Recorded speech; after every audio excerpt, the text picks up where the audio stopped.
Hello students, today is the fourth lecture of current electricity and today we will study Ohm's law, resistance, resistivity and the effect of temperature over resistivity.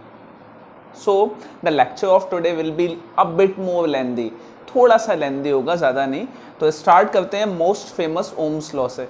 Ohm's law सभी को पता है कि Ohm's law क्या होती है, सभी ने पढ़ा हुआ है, V is equal to I R सबको रटा हुआ है. लेकिन एक्चुअली में ये इतनी इम्पॉर्टेंट क्यों है ओम्स लॉ, इलेक्ट्रिसिटी के वर्ड में ये माइलस्टोन क्यों है, वो समझने की कोशिश करते हैं. वो समझने के लिए हम स्टार्ट करते हैं एक कंडक्टर से जो कि किसी भी बैटरी से कनेक्टेड नहीं है. फॉर एग्जांपल ये वो कंडक्टर है सिलेंड्रिकल शेप में, और इस अगर कंडक्टर है तो इसमें फ्री इलेक्ट्रॉन्स होंगे और फ्री इलेक्ट्रॉन्स हैं तो वो रैंडम मोशन कर रहे होंगे. अगर ये बैटरी से कनेक्टेड नहीं है तो ये कंडक्टर है, इसके अंदर इलेक्ट्रॉन्स रैंडम मोशन कर रहे हैं. ठीक है, अब आपने क्या किया, इस वाले कंडक्टर को पकड़ा और वायर्स से कनेक्ट करते हुए बैटरी से कनेक्ट कर दिया. तो ये वाला जो टर्मिनल हो गया ये बैटरी का पॉजिटिव टर्मिनल और ये वाला टर्मिनल बैटरी का नेगेटिव टर्मिनल. तो ये बैटरी का पॉजिटिव है, ये नेगेटिव है और ये कंडक्टर है. पॉजिटिव टर्मिनल से जो एंड कनेक्ट हुआ है वो हायर पोटेंशियल हो जाएगा और नेगेटिव टर्मिनल से जो एंड कनेक्ट हुआ है वो लोअर पोटेंशियल होगा. जब ये दोनों हायर पोटेंशियल और लोअर पोटेंशियल हो जाएंगे तो इनके बीच में हायर पोटेंशियल से लोअर पोटेंशियल की तरफ एक इलेक्ट्रिक फील्ड फ्लो करना शुरू कर देगी. जैसे ही इलेक्ट्रिक फील्ड फ्लो करना शुरू होगी, और इलेक्ट्रिक फील्ड का हमें पता है फॉर्मूला क्या है, पोटेंशियल की वजह से इलेक्ट्रिक फील्ड जब फ्लो होती है तो उसका फॉर्मूला होता है E इजिकल टू V/L. तो जो इलेक्ट्रिक फील्ड फ्लो होगी उसकी वजह से जो इलेक्ट्रॉन्स अभी तक रैंडम मोशन कर रहे थे वो रैंडम मोशन करते हुए इलेक्ट्रॉन्स ड्रिफ्ट करना शुरू कर देंगे. वो इलेक्ट्रॉन्स ड्रिफ्ट करना शुरू कर देंगे बैटरी के हायर पोटेंशियल की तरफ due to the electric field. जब कई सारे इलेक्ट्रॉन्स ड्रिफ्ट करना शुरू कर देंगे तो करंट सर्किट में करंट फ्लो होना शुरू हो जाएगा. तो हमने अप्लाई किया था पोटेंशियल अप्लाई किया था, उसकी वजह से करंट मिला. अब ओम्स लॉ क्या काम करती है, ओम्स लॉ पोटेंशियल और करंट के बीच में आपको डायरेक्ट रिलेशन देती है. वो कहती है कि इतनी सारी चीजें पढ़ने की जरूरत ही नहीं है हमें, वो एक डायरेक्ट रिलेशन देती है. और जिन्होंने ये ओम्स लॉ दी उनका नाम था जॉर्ज ओम, जिन्होंने ये माइलस्टोन इलेक्ट्रिसिटी की दुनिया में दिया. और वो एक डायरेक्ट रिलेशन देती है, वो आपने पढ़ा हुआ है कि किसी भी कंडक्टर में जो करंट फ्लो होगा that current will be directly proportional to the potential difference applied across the ends of the conductor. बस एक चीज याद रखनी है that the temperature should be constant. Temperature constant रहना चाहिए. टेम्परेचर कांस्टेंट रहने का मतलब क्या है कि फॉर एग्जांपल आपने पूरा सेटअप लगाया, ठीक है, एक कंडक्टर लगाया, उसके साथ सीरीज में एमीटर लगाया, पैरेलल में वोल्ट मीटर लगाया, एक बैटरी लगाई, आपने 2 वोल्ट पोटेंशियल डिफरेंस क्रिएट किया. कितना, 2 वोल्ट. 2 वोल्ट की वजह से जो आपको करंट मिला वो मिला 0.5 एम्पियर फॉर एग्जांपल. अब उसी सेटअप को आप धूप में लेके चले गए जहां टेम्परेचर ज्यादा है.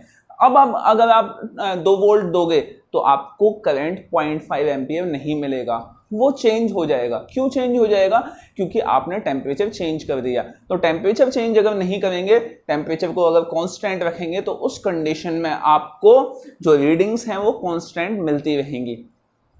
तो टेम्परेचर अगर कांस्टेंट होता है तो पोटेंशियल हमेशा डायरेक्टली प्रोपोर्शनल होता है करंट के. और जब आप प्रोपोर्शनैलिटी हटाते हैं तो एक चीज मैंने हमेशा बताई है कि प्रोपोर्शनैलिटी हटाई जाती है प्रैक्टिकल वैल्यू को थियोरेटिकल वैल्यू से मैच करने के लिए. तो प्रोपोर्शनैलिटी जब हटाएंगे तो वहां पे एक कांस्टेंट लगा देंगे दैट इज R. तो V इजिकल टू IR हो जाएगा. That R is the resistance, जिसके बारे में हम बाद में बात करेंगे. ये तो थ्योरी थी अभी तक जो आपने 10th क्लास में पढ़ी थी. 12th क्लास में इसका डेरिवेशन है, इसका डिडक्शन है ओम्स लॉ का कि ये V इजिकल टू IR आता कैसे है, वो निकाला कैसे जाता है, वो हम स्टडी करते हैं. तो हेडिंग डालिए deduction of Ohm's law. Deduction of Ohm's law में we are just about to find the relation between V and I. वो कैसे आया है रिलेशन, तो उसके लिए हम क्या करते हैं, हम स्टार्ट करेंगे कि सर्किट में जो हमारा करंट फ्लो हो रहा है वो कितना है और वो करंट हमें मिला कैसे है. तो हमने कहा कि सर्किट में जो करंट फ्लो हो रहा है that is current flowing in circuit which is equal to I is equal to NeAVD। Now अब ये जो करंट फ्लो हुआ वो किसकी वजह से हुआ, इलेक्ट्रॉन्स ने जब ड्रिफ्ट करना स्टार्ट किया तो दिस करंट या above current is due to the drifting of electrons। तो हमने यहां ड्रिफ्ट वेलोसिटी की वैल्यू रख दी, तो I is equal to NeA और VD की वैल्यू हो गई E टाउ बाई M। ठीक है, अब इसमें जो इलेक्ट्रिक फील्ड एस्टेब्लिश हुई है वो इलेक्ट्रिक फील्ड क्यों एस्टेब्लिश हुई है, क्योंकि हमने उसको कुछ पोटेंशियल दिया है। So as we know since E is equal to V by L, तो I is equal to NE square A, electric field की जगह आपने रख दिया V by L, tau as it is, M as it is. अब क्या करते हैं, हम सारे के सारे पैरामीटर्स उधर लेके चले जाएंगे, बस V को यहां छोड़ देंगे, तो V will be equal to M चला गया, L चला गया, I पहले से ही है वहां, NE स्क्वायर A और टाउ ये डिनोमिनेटर में आ गए। इसको हम लिख देते हैं V is equal to ML या I into ML upon NE square A into tau. अब इस वाले एक्सप्रेशन को जरा ध्यान से देखिए, इस वाले एक्सप्रेशन में ये है M मास ऑफ इलेक्ट्रॉन जो कि कांस्टेंट रहता है, L length of the conductor, एक आपने पर्टिकुलर कंडक्टर ले लिया तो विद इन द एक्सपेरिमेंट उसकी लेंथ चेंज नहीं होने वाली, तो L जो है वो कांस्टेंट रहेगी, E charge of electron constant रहेगा, A area of cross section again constant रहेगा, area of cross section of conductor. आपको मिले ये दो पैरामीटर्स, N स्मॉल n मतलब number of electrons per unit volume, and tau means relaxation time between two collisions, दो collision के बीच का जो टाइम होता है दैट इज रिलैक्सेशन टाइम। ये दो पैरामीटर्स किस चीज पर डिपेंड करने वाले हैं, ये दो पैरामीटर्स चेंज होते हैं तब जब टेम्परेचर चेंज होता है। तो ओम्स लॉ की लास्ट लाइन तो यही कहती है that you have to keep the temperature constant. तो टेम्परेचर कांस्टेंट रहेगा तो ये दोनों पैरामीटर्स भी कांस्टेंट हो जाएंगे। तो कुल मिला के बात अगर मोटे तौर पे कही जाए तो ये पूरा का पूरा एक्सप्रेशन, ये सारे के सारे टर्म क्या है, कांस्टेंट है। तो इतने सारे टर्म लिखने की बजाय एक सिंगल टर्म हम लिखते हैं, that single term is V is equal to I into R and the value of this R is ML upon NE square A tau. So we get this value from here. और जब आप constant हटा देंगे तो आपको proportionality वापस से मिल जाएगी। तो ये रेजिस्टेंस की वैल्यू होती है। हम पढ़ेंगे अभी कि रेजिस्टेंस एक्चुअली में क्या होता है। तो एक चीज समझ में आ गई कि स्टार्टिंग में आपने पढ़ा यहाँ से यहाँ है, जब आपने इसको डिड्यूस किया है ओम्स लॉ को तो आपने वहां से स्टार्ट किया जहां करंट की वैल्यू थी, फिर आप करंट से ड्रिफ्ट वेलोसिटी पे गए, देन आप पोटेंशियल पे गए और वैल्यू आपने कैलकुलेट कर ली। अब पढ़ेंगे रेजिस्टेंस। रेजिस्टेंस का हिंदी मतलब होता है रुकावट। एक सर्किट में करंट फ्लो हो रहा है तो वहाँ कुछ रुकावट है, तो सवाल ये है कि वो रुकावट कौन पैदा कर रहा है और किस चीज़ के रास्ते में वो रुकावट पैदा हो रही है, वो हम समझने की कोशिश करेंगे। तो अगेन हम एक कंडक्टर एज्यूम करेंगे, एक इमेजिन करेंगे, एक कंडक्टर है उसको आपने बैटरी से कनेक्ट किया हुआ है। तो कंडक्टर है तो उसमें फ्री इलेक्ट्रॉन्स होंगे, वो फ्री इलेक्ट्रॉन्स आए कहाँ से, एटम से आए हैं।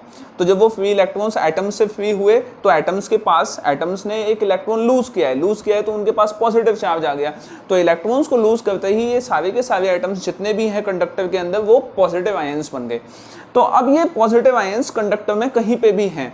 जब आपने इस कंडक्टर को बैटरी से कनेक्ट किया तो ये इलेक्ट्रॉन्स ड्रिफ्ट होना शुरू हो गए बैटरी के पॉजिटिव टर्मिनल की तरफ।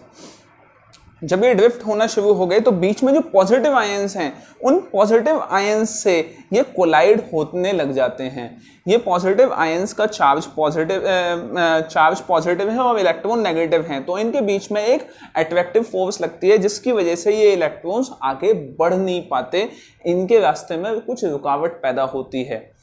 तो ये जो पॉजिटिव आयंस हैं वो इन इलेक्ट्रॉन्स के रास्ते में कुछ हिंड्रेंस पैदा करते हैं, दैट इज कॉल्ड रेजिस्टेंस। तो रेजिस्टेंस क्या है, resistance is the hindrance to the flow of electrons, और इलेक्ट्रॉन्स की वजह से करंट फ्लो होता है। तो oblique current due to the positive ions. वापस से एक बार मैं बोल देता हूँ, resistance is the hindrance to the path of electrons oblique current to the which is due to positive ions की वजह से। अब इसकी मैथमेटिकल वैल्यू क्या होती है? आपने रेजिस्टेंस की वैल्यू अभी अभी आपने फॉर्मूला देखा, that is ml upon ne square a into tau. This is the value of resistance. Resistance length पर डिपेंड करता है, एरिया ऑफ क्रॉस सेक्शन पर डिपेंड करता है, और इन सारे फैक्टर्स पे भी डिपेंड करता है। चलिए बाकी नेक्स्ट, अगर आपने एक 10th क्लास में फॉर्मूला पढ़ा है रेजिस्टेंस का, that is rho L by A, तो इसको आपने नंबर दे दिया 1 और इसको नंबर दे दिया 2। अगर मैं इन दोनों को कंपेयर करता हूं तो मेरे पास वैल्यू आ जाएगी rho L by A is equal to M L upon N E square A into tau. L से एल, ए से ए कैंसिल, तो आपके पास रो की वैल्यू आ जाती है that is M upon N E square tau. सवाल ये है कि ये रो क्या होता है? ये रो है क्या? This rho is resistivity. इसको हम बोलते हैं क्या? रेजिस्टिविटी। चलिए अब ये रेजिस्टिविटी एक्चुअली क्या है? क्या है ये रेजिस्टिविटी एक्चुअली? देखिए, रेजिस्टेंस तो हो गया कि किसी भी कंडक्टर ने जो एक हिंड्रेंस पैदा किया है करंट के लिए, लेकिन रेजिस्टिविटी क्या है? रेजिस्टिविटी हर कंडक्टर की एक बेसिक प्रॉपर्टी हुआ करती है। बेसिक प्रॉपर्टी किस तरह से कि फॉर एग्जांपल आपने दो कंडक्टर ले लिए, दोनों की लेंथ सेम है, दोनों का area of cross section same है। फॉर एग्जांपल एक एल्यूमिनियम का है और एक कॉपर का है, और दोनों के अक्रॉस आपने सेम पोटेंशियल डिफरेंस अप्लाई कर दिया। उसके बावजूद आपको जो करंट मिला है वो फॉर एग्जांपल कॉपर से आपको मिला 0.5 एम्पियर, तो एल्यूमिनियम से आपको मिलेगा 0.48 या 0.49 एम्पियर। तो एक चीज समझने वाली बात है कि आपने कोई भी पैरामीटर चेंज नहीं किया, लेंथ भी same, area of cross section भी सेम, इवन पोटेंशियल डिफरेंस भी सेम। तो कौन सी ऐसी चीज थी जिसकी वजह से करंट चेंज हो गया? तो ये है दोनों कंडक्टर्स की अपनी प्रॉपर्टी, अपनी इंडिविजुअल प्रॉपर्टी। उस इंडिविजुअल प्रॉपर्टी को हम बोलते हैं रेजिस्टिविटी।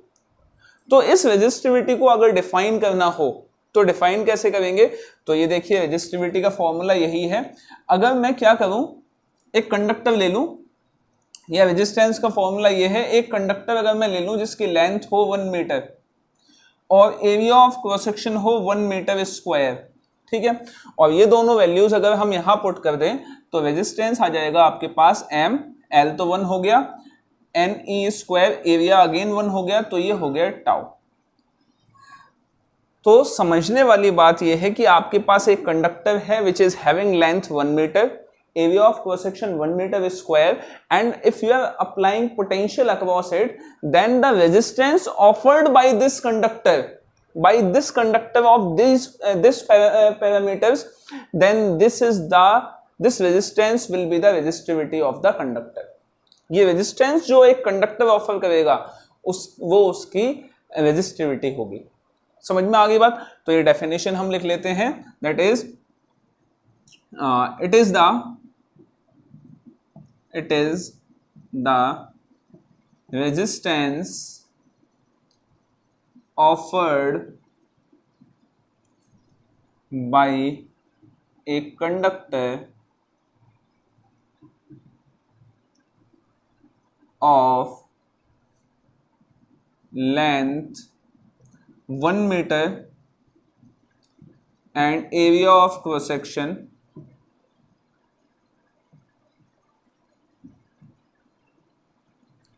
1 metre square. ऐसा कंडक्टर जिसकी लेंथ 1 मीटर है, area of cross section 1 metre square है, उसने जो रेजिस्टेंस ऑफर्ड किया है दैट इज रेजिस्टिविटी, और रेजिस्टिविटी का फॉर्मूला वापस से हम लिख लेते हैं, that is m n E square tau. तो ये आपको याद रखना है रेजिस्टिविटी। अब हम पढ़ेंगे कि रेजिस्टिविटी टेम्परेचर की वजह से कैसे इफेक्ट होती है।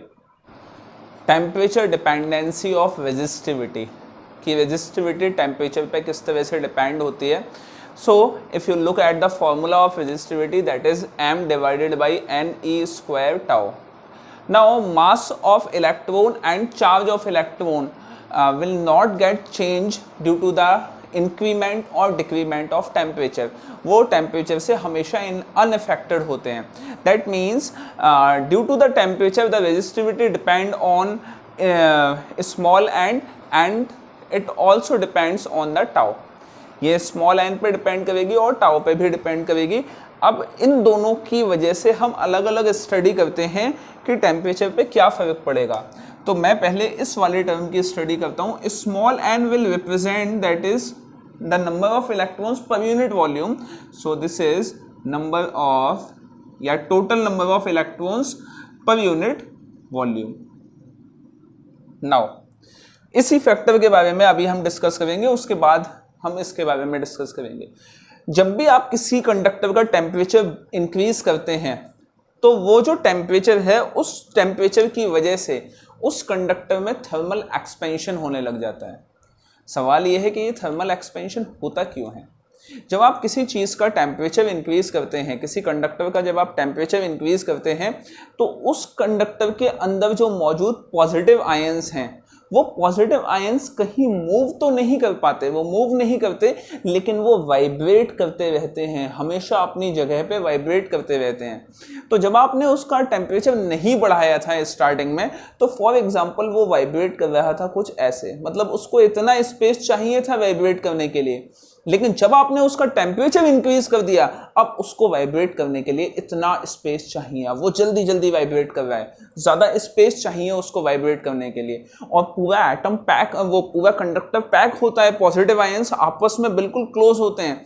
तो जब ये इसको इतना स्पेस चाहिए तो इसके आगे वाले को भी उतना ही स्पेस चाहिए. तो अब इनको जो वॉल्यूम चाहिए वाइब्रेट करने के लिए वो ज़्यादा वॉल्यूम चाहिए. तो जब भी आप किसी चीज़ का किसी कंडक्टर का टेम्परेचर इंक्रीज करते हैं, then the space required by the positive ions to vibrate will get increase. वो बढ़ जाएगा. तो इसका मतलब है उस कंडक्टर का वॉल्यूम इंक्रीज हो जाएगा. तो अगर उस कंडक्टर का वॉल्यूम इंक्रीज हो गया, volume gets increased due to thermal expansion, और वॉल्यूम इंक्रीज हो गया लेकिन टोटल नंबर ऑफ इलेक्ट्रॉन्स तो उतने ही है कंडक्टर में. तो टोटल नंबर ऑफ इलेक्ट्रॉन्स उतने ही है, इसका मतलब है ये जो स्मॉल एन है ये डिक्रीज हो जाएगा. That is then small n will decrease. तो स्मॉल एन डिक्रीज हो जाएगा. अगर स्मॉल एन डिक्रीज हो गया दैट मीन्स रेजिस्टिविटी इंक्रीज हो जाएगी. Therefore resistivity will increase, resistivity increase हो जाएगी. तो एक ये फैक्टर हो गया. नेक्स्ट बात करते हैं इस फैक्टर की, that is tau. Tau means what? Tau is relaxation time, that is time between two successive collisions.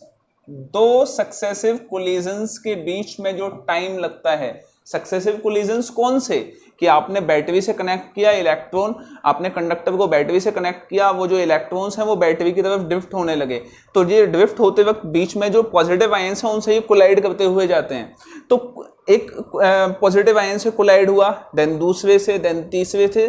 तो इन दो कोलिजन्स के बीच का जो टाइम होता है that is called relaxation time.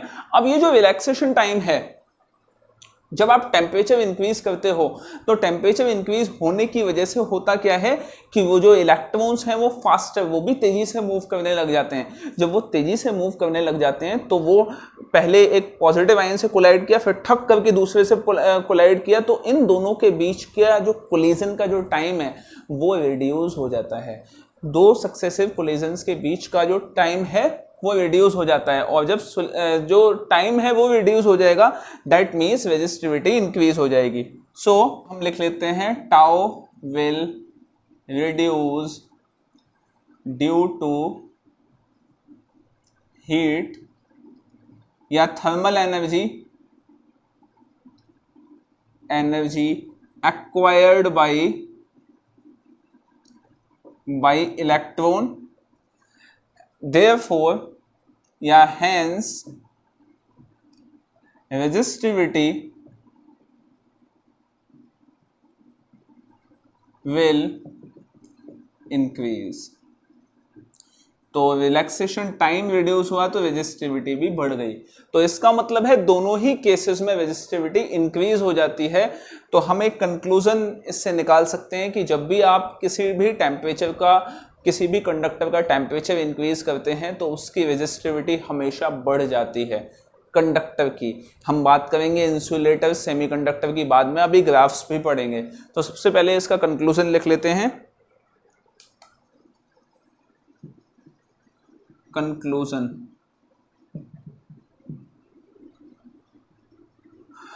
Resistivity of conductor gets increased by increasing the temperature। Temperature increase करेंगे तो रेजिस्टिविटी बढ़ जाएगी। चलिए अब ग्राफ्स देखते हैं कि ग्राफ्स कैसे होंगे। Now we will draw the graphs that will be resistivity versus temperature. Graphs जो होंगे वो होंगे रेजिस्टिविटी वर्सेस टेम्परेचर। तो अलग अलग मटेरियल्स के लिए ग्राफ हम बनाएंगे, conductor, insulator, semiconductor and alloys, इन सब के लिए हम ग्राफ बनाएंगे। तो सबसे पहले नंबर 1 ग्राफ जो हम बनाते हैं दैट इज कंडक्टर के लिए बना लेते हैं। ऐसा कुछ भी नहीं है, सीक्वेंस आप अपने हिसाब से कोई भी रख सकते हैं। तो ये हमने XY कोऑर्डिनेट सिस्टम बना लिया और ये वाली जो एक्सेस है, ये वाली एक्सेस रिप्रेजेंट करेगी टेम्परेचर को और ये वाली एक्सेस रिप्रेजेंट करेगी रेजिस्टिविटी को। अब देखिए, एक कंडक्टर को आपने जब उसका टेम्परेचर बढ़ाया तो उसका टेम्परेचर बढ़ने के साथ साथ उसकी रेजिस्टिविटी भी बढ़ जाती है और वो रेजिस्टिविटी 2 फैक्टर्स की वजह से बढ़ती है। एक तो number of electrons per unit volume की वजह से और एक रिलैक्सेशन टाइम की वजह से। तो इसका जो ग्राफ बनता है वो ग्राफ कुछ इस तरह से बनता है। स्टार्टिंग में टेम्परेचर बढ़ाने की वजह से रेजिस्टिविटी कम इंक्रीज होती है, लेकिन उसके बियॉन्ड जब आप टेम्परेचर इंक्रीज कर देते हैं तो रेजिस्टिविटी बहुत ज़्यादा बढ़ जाती है। Next, second graph will be of alloy. तो अलॉय के केस में हमने ले लिया ये अगेन टेम्परेचर और ये रेजिस्टिविटी। अलॉय जो है वो मिक्सचर होता है 2 मेटल्स का, तो इनकी रेजिस्टिविटी पहले से ही बहुत ज़्यादा होती है।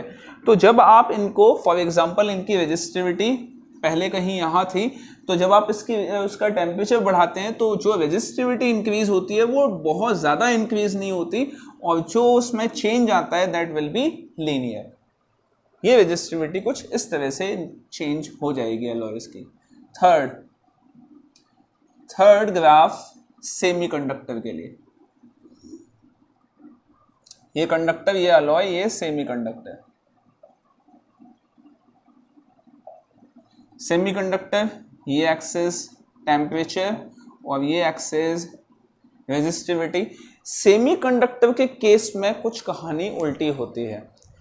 सेमीकंडक्टर का अगर एग्जांपल लिया जाए तो सेमीकंडक्टर में करंट तब फ्लो होता है जब आप उसकी हीट, उसका टेम्परेचर इंक्रीज करते हैं। फॉर एग्जांपल अगर हम सोलर पैनल्स की बात करें, सोलर पैनल्स जिनको हम यूज़ करते हैं, तो सोलर पैनल्स जो आपने देखा होगा स्ट्रीट लाइट के ऊपर लगे होते हैं, उसमें रात में कोई भी इलेक्ट्रिसिटी वो सन एनर्जी को इलेक्ट्रिसिटी में कन्वर्ट नहीं कर पाते क्योंकि सन एनर्जी होती ही नहीं है उस टाइम पे।